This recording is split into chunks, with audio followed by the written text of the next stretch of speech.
aqui com o Fato e Opinião especial nessa sexta-feira, com figuras bastante representativas no nosso cenário político, né? Isso. Como falei na outra, figuras polêmicas, né?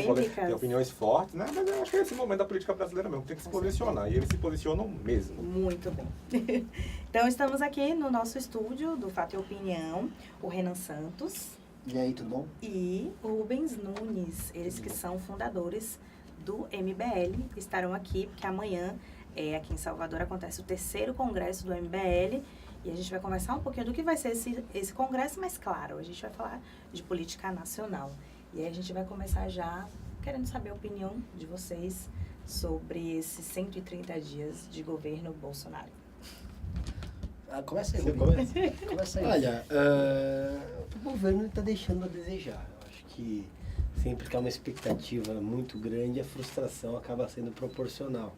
E a gente começa a ver se desenvolver uma onda de frustração. As manifestações da esquerda na última quarta-feira são resultados um resultado disso.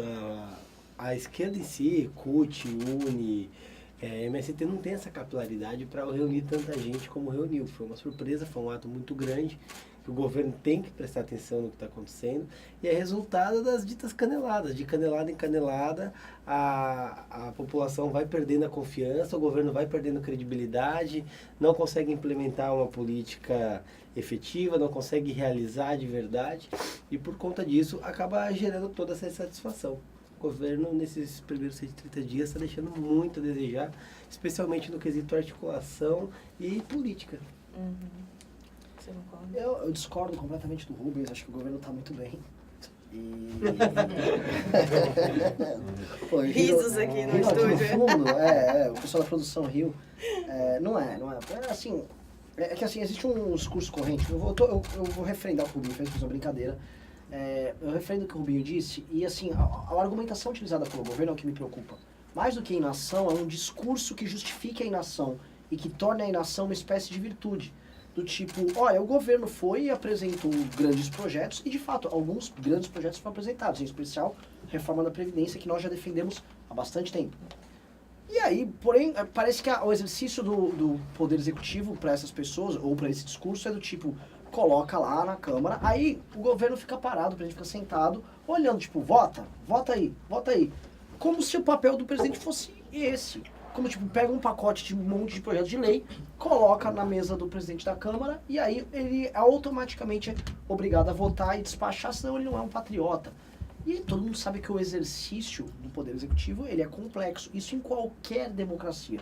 O Trump e o pessoal do Bolsonaro gosta muito do Trump. Ele vive tendo os entreveros com os democratas, com os próprios republicanos no Congresso americano, e tem as dificuldades naturais da democracia. Os Estados Unidos são uma democracia há mais de 200 anos. Né? E nunca teve uma ruptura institucional, e aquele modelo de tripartição de poderes funciona. Né? Nós temos a nossa, meio machucadinha, meio cheia de atrapalhadas e tal, mas é a nossa, e a gente só vai se tornar um país sério se a gente manter isso. Quando esse discurso justifica essa inação, e aí começa a dar vazão para certas posturas, vamos dizer assim, que levam o Brasil ao impasse, aí a gente entra num momento de crise, que é o que está acontecendo agora. Então, mais do que a inação, que de certa forma já era esperada, o que me preocupa é o discurso. Agora, no segundo turno das eleições presidenciais, vocês do movimento apoiaram, né, Jair Bolsonaro. O que vocês acham agora? Vocês continuam reafirmando que foi a melhor opção? Eu apoiei ele, eu votei no primeiro turno no Amoedo. No segundo turno eu fui, apertei 17, assim, com gosto lá, porque contra o Haddad eu ia fazer o quê? Porque entre nós, se o Haddad ganhasse, a gente estava preso. Provavelmente estava preso, a gente encana. Porque, assim, se está tendo uma crise política agora com o Bolsonaro, imagine com o PT. O Brasil teria ido às ruas logo em seguida, o Haddad para governar ia ter que tomar uma série de medidas extremamente graves, ia ter rua, ia ter conflito, ia ser um cenário horroroso, e ele não ia, como diz mesmo as próprias convenções do PT, cometer os erros do passado, que foi não controlar o exército nem a imprensa. Então, assim, a gente estaria agora num momento horroroso, provavelmente eu e o Rubinho aqui estaremos vestindo outro tipo de roupa, em outro tipo de lugar, num outro tipo de país, né? Então não me arrependo, porque eu sei o problema que teria ido. Agora, assim, a direita ainda tem que amadurecer para que as alternativas políticas dela possam ter resultados mais práticos na vida das pessoas. Isso, assim, ao menos isso não está acontecendo. Exatamente. Eu acho que, na verdade, eu tenho certeza que falta para a direita um amadurecimento, especialmente da análise política, porque o que a gente vê hoje é que o pessoal confia, e a confiança é importante, mas confia cegamente na figura do presidente da República, na figura do Jair Bolsonaro. E essa confiança cega, ela gera alguns danos para as próprias pessoas que apoiam, porque ela se afasta da análise política em si, as pessoas não analisam os fatos, o que ele está fazendo, o que ele está acertando, o que ele está errando, e se furtam da obrigação de criticar.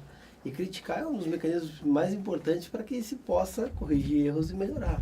A gente apoiou o Jair Bolsonaro no segundo turno, como o Renan falou, o voto nosso, acho que da grande maioria do MBL, não sei, seria a Moeda, um voto natural por conta do aspecto ideológico, no primeiro turno. No segundo não tinha outra opção senão o Jair Bolsonaro. A gente fez campanha, o pessoal veio para o Nordeste, foi pedir voto, enfim, todo mundo trabalhou. Só que o governo começou a errar antes mesmo do governo existir. Na composição dos ministérios, na articulação, no Carluxo ali na rede social fazendo tumulto, criando crise, enfim, e a gente vinha adotando uma linha crítica, não é uma linha contrária ao governo, mas é uma linha de corrigir o governo para que erros bobos que são cometidos não fossem cometidos.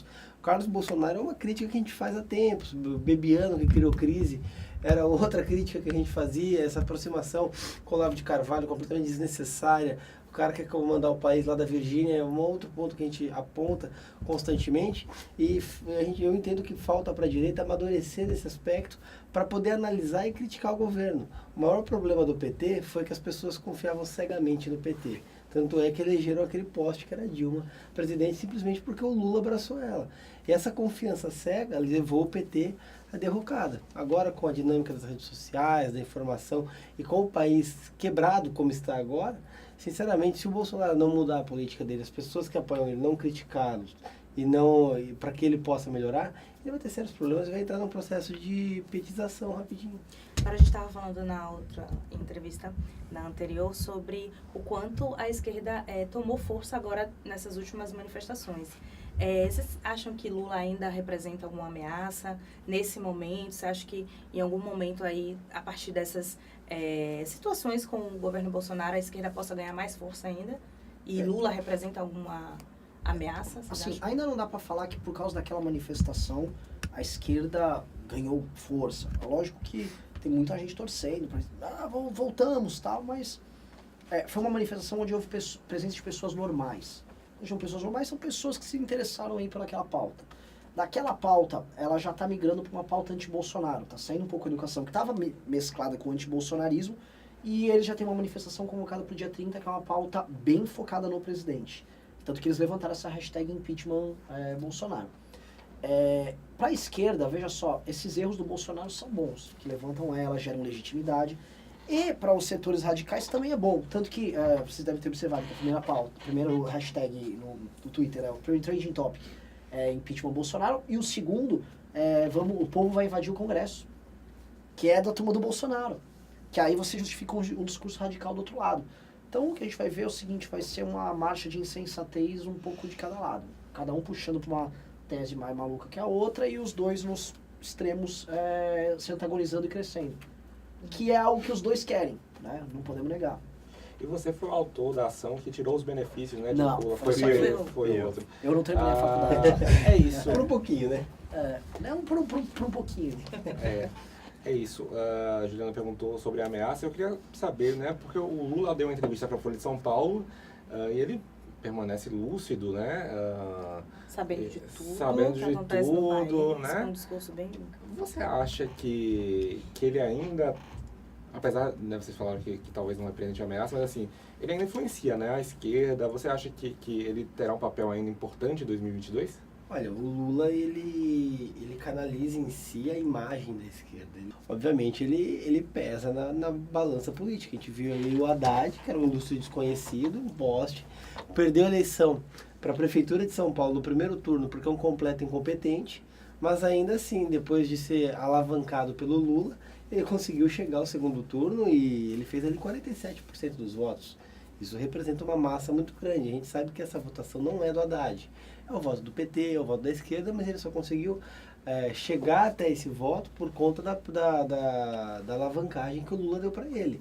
Então, indiscutivelmente, mesmo de dentro da cadeia, o Lula exerce uma certa força que não pode ser negligenciada de forma alguma. Voltando lá, a ação que eu entrei foi em abril do ano passado, foi quando o Lula foi preso para que tirasse os benefícios de ex-presidente dele. Não foi uma ação, por exemplo, movida para, de alguma forma, diminuir o poder dele, mas sim para que o Estado não gastasse, não pagasse. Eu considero completamente imoral o sujeito preso por roubar o país continuar tendo privilégios e gastando uma fortuna de dinheiro das pessoas que ele mesmo foi responsável por saquear. Eu, como advogado, entrei pelo KIM, por exemplo, com a impugnação da candidatura do Lula, que foi julgada procedente no STF, que tirou ele do cenário político. E é importante que todos fiquem atentos com o que o Lula representa em si. Tá? Até porque, pelos julgamentos recentes que a gente teve no STF, existe inclusive uma possibilidade de logo ele progredir aí para o regime semiaberto ou inclusive ir para a prisão domiciliar. Agora, o ex-presidente Temer também foi preso, né? Tá um prende e solta, né, Temer? Você pretende fazer alguma ação contra o presidente Temer? Sim, com certeza. A partir do momento que ele ficar preso efetivamente, a gente vai iniciar com o mesmo procedimento para que corte os benefícios de ex-presidente dele. O que você achou da soltura dele? Então, este é o ponto. Eu acho que a gente concorda, todo mundo aqui, que o Temer é uma pessoa envolvida em esquemas de corrupção e que ele tem que estar preso.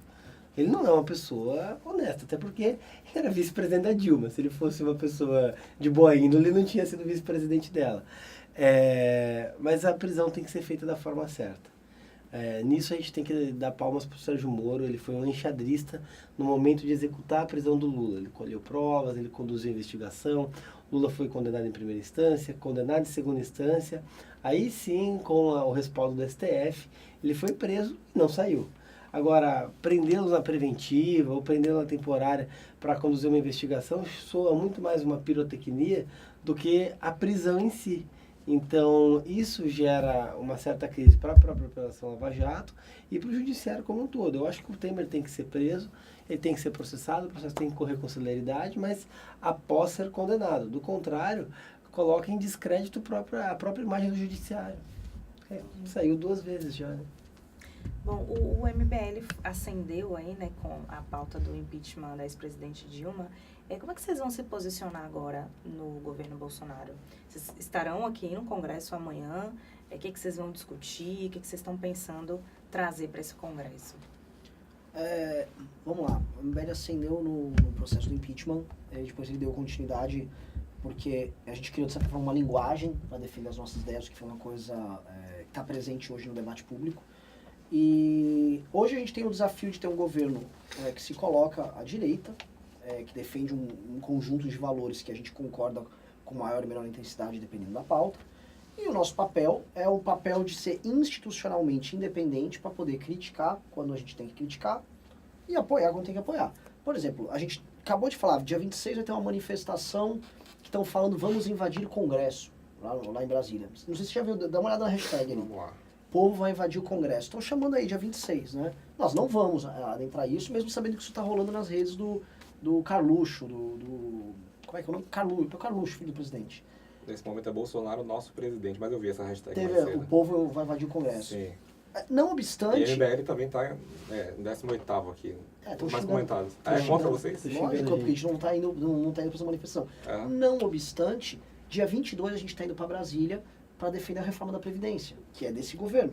E vai fazer um ato lá, e vamos conversar com os parlamentares, entender como é que está o mapa para poder passar a reforma. Então, o que é bom, a gente está apoiando, está colocando estrutura. Nós somos os maiores divulgadores da reforma da Previdência hoje no Brasil, que todo mundo sabe que se ela passa, esse governo ele vai ter um crédito político, em decorrência do crescimento econômico, especialmente a partir de 2021, que pode reeleger ele. Né? Então a gente sabe separar as coisas. O problema é que a gente ainda tem que ver, a gente tá numa sociedade muito imatura politicamente, que trabalha com faccionalismo. Então o cara, é o seguinte, eu tô com Lula, eu tô com Bolsonaro. E com ideia, com igual você tá, não sei. Eu tô com Lula, eu tô com Bolsonaro. Então as pessoas são muito faccionalistas, são muito simplórias na construção. Mas se a gente não começar a construir isso, enfim, ninguém vai construir e vai ficar feio, né? E o debate político fica pobre. Vocês pensam em ser um partido político? Nós pensamos em ter um partido político porque... Mas o que seria esse ter o partido político? O MBL, enquanto instituição, ele continua como um movimento político, civil e independente. Ele tem uma estrutura, ele tem uma função própria, que é diferente da função de um partido político. Ele pode fazer certos tipos de coisas que um partido político não pode fazer. Ele tem essa, vamos dizer, essa liberalidade que o movimento permite. Ao mesmo tempo, ele não pode fazer outras. Ele não pode, por exemplo, lançar candidatos como o MBL. Ele também não pode fazer uma DIN, né? Uma série de ações que ele poderia entrar se ele fosse um partido. O MBL ele é mais solto, ele é mais fluido na hora de lidar com seus membros e tal. Num partido é filiado, é diretório, é hiper burocratizado. Então são duas estruturas diferentes. Então, para a estrutura de movimento, o MBL funciona e ele é isso. Agora, para uma estrutura de um partido político, ele teria que se construir de uma maneira diferente. Então a gente está nesse debate. Olha, que tipo de plano a gente construía para ter um partido, para que esse partido seja diferente de tudo que haja. Porque se for para entrar para fazer, fizemos um partido de direita ou um partido assim, não vale a pena. Se não for para fazer algo realmente disruptivo, como foi o MBL enquanto movimento, não vale a pena. A gente fica com um movimento que está muito bom. Agora o país tem, né, mais de 30 partidos políticos. Ontem eu estava até conversando com o pessoal do Renova BR, né, o criador desse curso aí para melhores políticos e tal.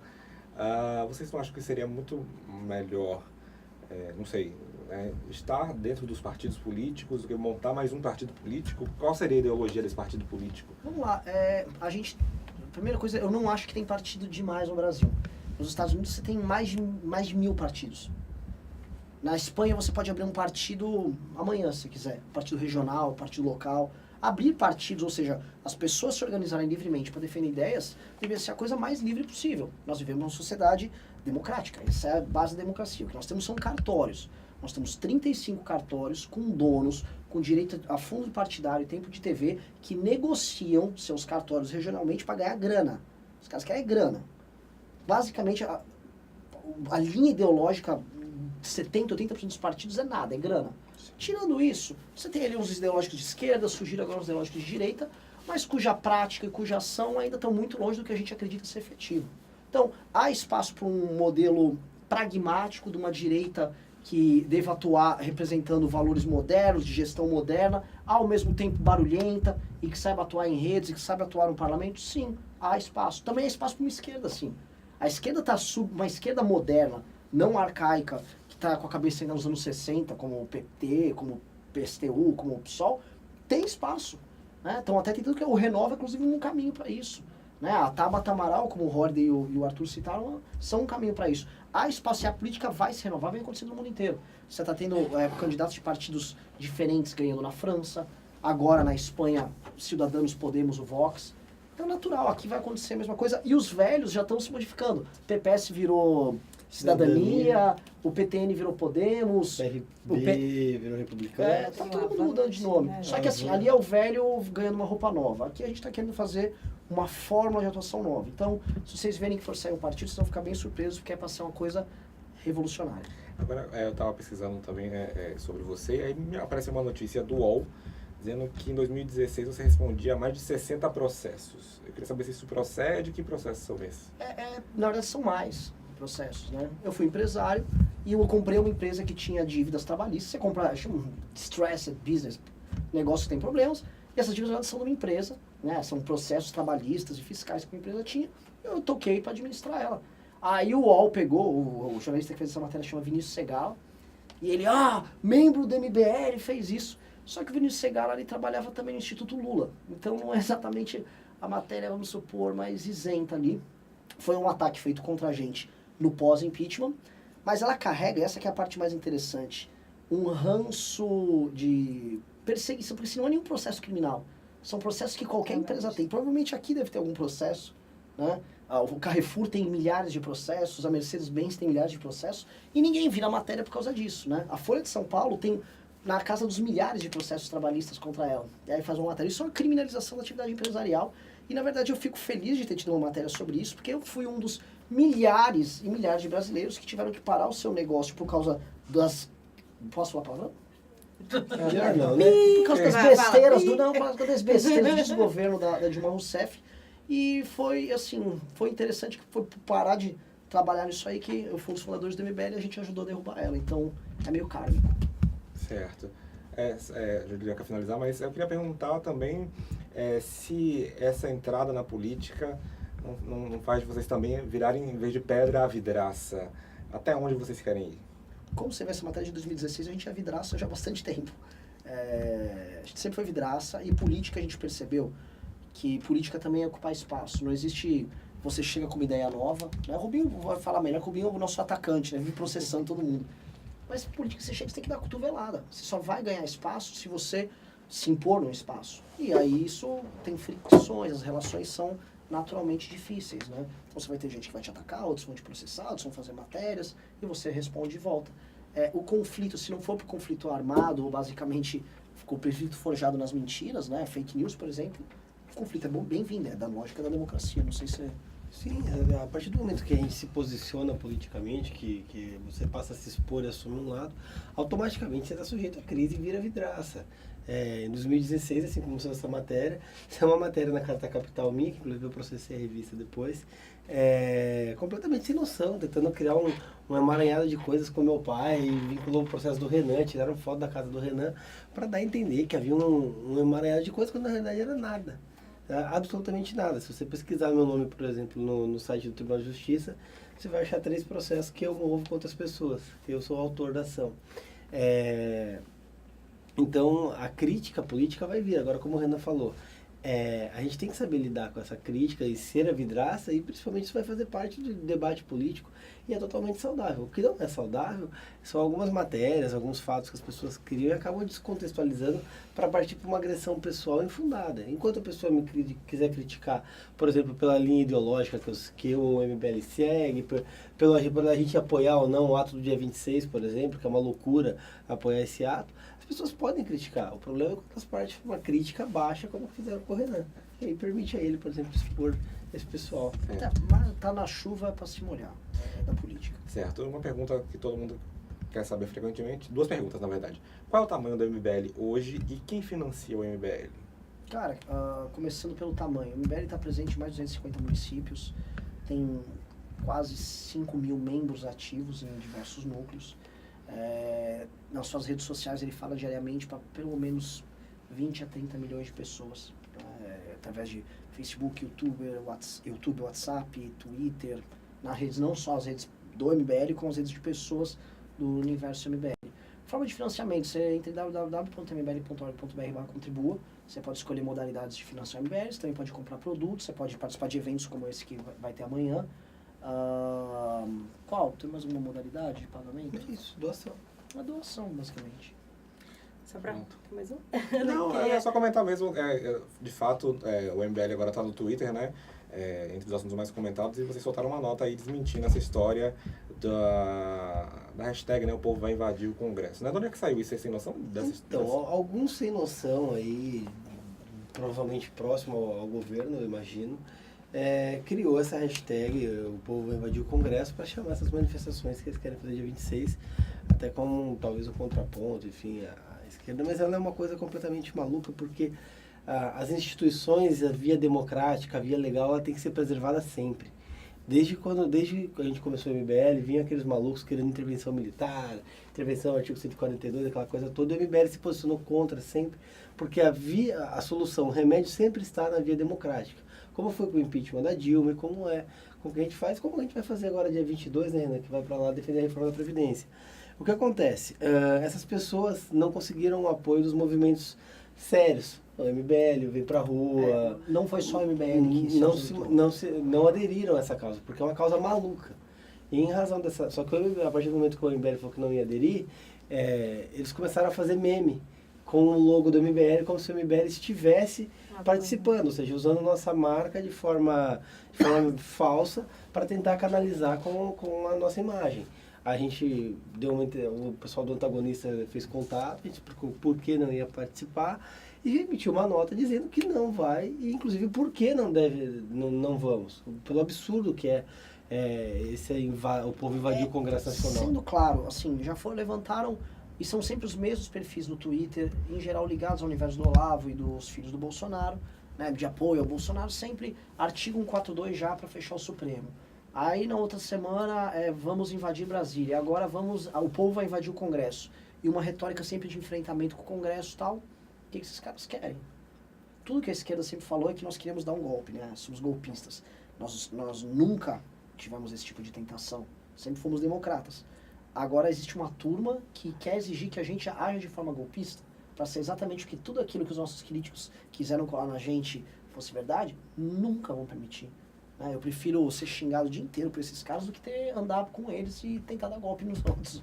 Golpe na democracia, isso é uma loucura. Né? Mas isso assim, se esse tipo de coisa for referendado de alguma maneira pelo presidente, eu digo mais, se o presidente da República não rechaçar esse tipo de coisa e falar, eu sou contra isso, pode ser que isso caia no colo dele e isso gere problemas enormes pro presidente. Né? No nosso colo não vai cair, a gente está deixando claro para todo mundo. Entendi. Só para finalizar, eu queria que vocês, individualmente, né, falassem qual a perspectiva e expectativa de governo. Né? Não como instituição ou como movimento, mas pessoal. Quer começar? A expectativa de cada um sobre o momento, sobre o governo, eu acho que o governo tem que fazer uma escolha. Se ele quiser continuar governando com o Olavo de Carvalho, sob a lógica de achar que ele está numa revolução e num processo de campanha permanente, arrumando brigas e guerras com todo mundo, e que o povo tem uma aliança com o Bolsonaro, e o povo estará com o Bolsonaro contra tudo e contra todos, assim, ele vai colocar o Brasil numa crise política permanente, que vai se refletir numa crise econômica, e o Brasil vai ter que solucionar isso de alguma maneira. Não sabemos ainda como, mas o fato é, ele está caminhando nessa linha. Se ele resolver pegar o cara e falar, fica na Virgínia, Carluxo, vai surfar, vai pra Santa Catarina, vai pescar, sei lá, sabe, joga videogame, eu vou conversar com o Congresso sim, não vou fazer coisas espúrias, coisas pouco republicanas, mas vou negociar a reforma da Previdência, vou atuar de forma política de forma mais clara, vou tratar as instituições com o devido respeito. Esse governo tem tudo, ele teve 57 milhões de votos, esse governo tinha tudo para dar sucesso e ainda tem tudo para fazer sucesso, para ser um governo bacana do ponto de vista político-econômico. Agora, se não mudar isso, sei lá, cara, vai dar ruim, bem ruim. Bom, o governo ele tem uma oportunidade única de fazer mudanças estruturais necessárias há décadas e que ninguém teve a coragem de fazer. A reforma da Previdência é a principal delas e sem a qual, inclusive, o governo não consegue existir e o Brasil vai quebrar se não fizer. Acontece que se o Bolsonaro não modificar a política dele de confronto, nem de coalizão, mas de confronto com o Congresso Nacional, a estratégia de rechaçar e tentar governar jogando o povo contra o Congresso, ele não vai conseguir aprovar as reformas, ele não vai conseguir viabilizar projetos importantes que ele tem, como o pacote anticrime do Sérgio Moro, a reforma da Previdência, e dentro desse tudo ele não vai conseguir fazer o governo dele funcionar efetivamente. O Bolsonaro ele é refém do discurso que o levou até lá, só que a instabilidade, a falta de habilidade política dele, especialmente pela forma como ele começou a governar, está levando às crises que a gente está vendo agora, a falta de habilidade. A gente não pode esquecer, por exemplo, que o presidente da Câmara foi eleito com o apoio dele, o presidente do Senado foi eleito com o apoio dele. E agora ele quer rechaçar tudo isso, quer rechaçar uma política que ele fez parte por 28 anos. Isso é completamente absurdo. Se a gente parar para analisar, Collor tentou fazer isso, a gente sabe qual foi o destino do Collor. A Dilma tentou fazer isso, o Jânio tentou fazer isso. Ou seja, historicamente, todo mundo que fez isso deu com os burros na água. Então, se o Bolsonaro não modificar a forma de fazer política, agir com habilidade, com respeito ao Congresso Nacional, com respeito à instituição, se portar efetivamente como presidente da República e tentar articular, ele vai ter problemas. Se ele fizer isso, com certeza ele vai fazer a reforma da Previdência.